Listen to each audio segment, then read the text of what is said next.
Salut à tous, Boris, mémoire embêtant. Première vidéo, on va parler de l'ouvrage de Froid de Terre qui se trouve à Verdun. Donc j'arrive sur place, malheureusement je vois que l'herbe est assez haute. C'est dommage parce que ça masque les stigmates du combat. Je pense notamment au réseau de barbelés, trous d'obus, cratères. C'est quelque chose qui est assez prenant. Mais bonne nouvelle quand même, j'ai réussi à rentrer et à voir l'ensemble de l'ouvrage. Donc là je passe par une première entrée. Cette entrée là me mène dans un long couloir qui débouche sur un poste d'observation sous cuirasse. Également me mène à une tourelle pour 2 mitrailleuses. Et là, chose assez fantastique, au fait, cette tourelle, je peux toujours la manœuvrer manuellement et la faire tourner. J'ai eu la chance de croiser un Américain sympathique lors de l'exploration qui a pu filmer en même temps la partie extérieure.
L'ouvrage de Froid de Terre.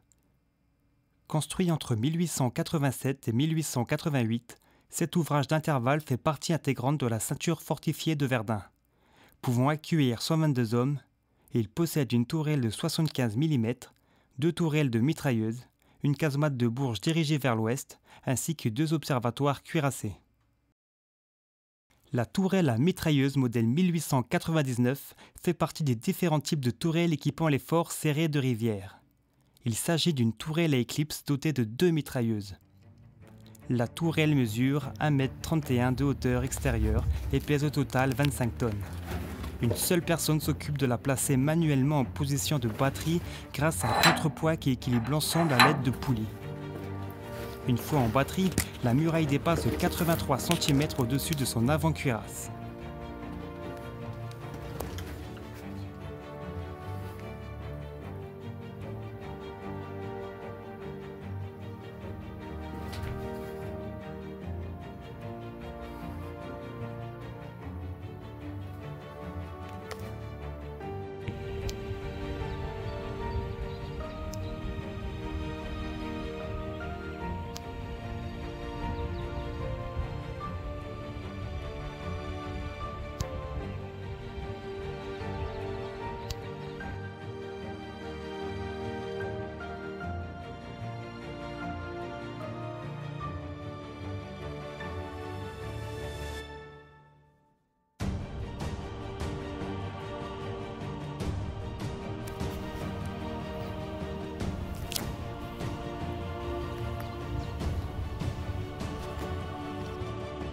Et voici la casemate de Bourges.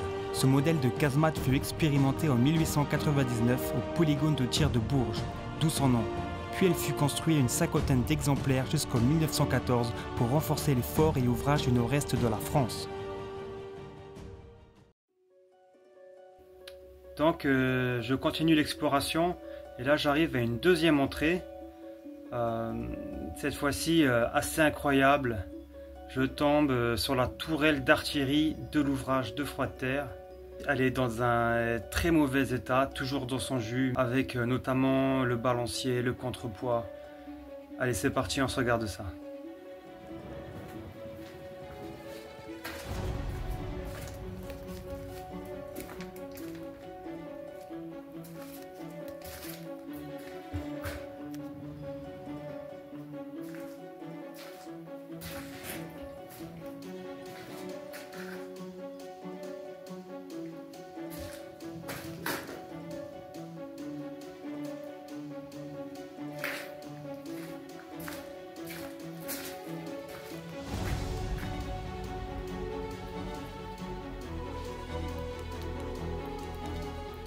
La tourelle pour 2 pièces de 75 mm, modèle 1905. Il s'agit d'un modèle de tourelle à éclipse, installé en saillie sur la dalle de béton de la fortification et armé avec 2 canons de 75 mm raccourcis. Son objectif était de s'occuper du flottement des intervalles entre les ouvrages fortifiés, de veiller à la défense immédiate et, si besoin, d'engager des tirs de contre-batterie sur les pièces de l'ennemi. Elle fait 2,90 m de diamètre à l'extérieur et 135 tonnes au total. L'ensemble des manipulations s'effectue manuellement grâce à des manivelles et un astucieux système de contrepoids. L'épaisseur de son blindage en acier est de 280 mm pour le toit et 180 mm pour les murs. On continue l'exploration. On arrive sur une nouvelle partie de vie. Donc on va découvrir les latrines, les chambres, pas mal de chambrées, avec encore les vestiges en place, un système d'aération, bien sûr toujours des galeries. Allez, c'est parti.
Et là, je continue à m'enfoncer dans la galerie. Et en fait, en repartant, je vois que le plafond commence à s'effondrer tout doucement. Alors c'est sûr que ça va pas s'effondrer là tout de suite maintenant, mais ça reste quand même assez dangereux. Donc je vous déconseille quand même d'y aller, surtout seul. En sachant que ça a été renforcé dans les années 31, 33, 34. Voilà, donc malgré ça, on voit quand même que le plafond commence à perdre sa forme d'origine. En espérant que ça tienne encore le plus longtemps possible. Parce que cet ouvrage fait partie du patrimoine.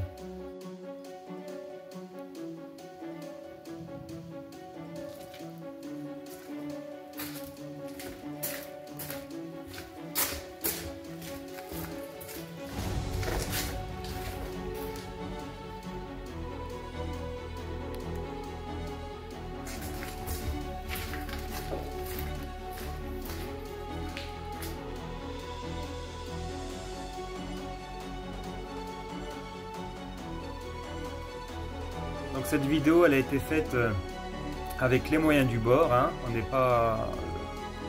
Je ne suis pas professionnel.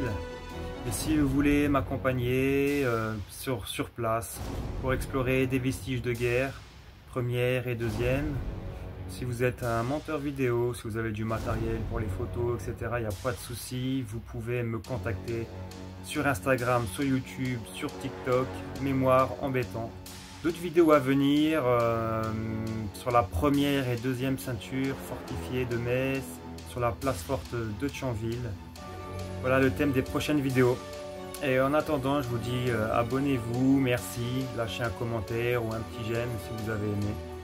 À bientôt.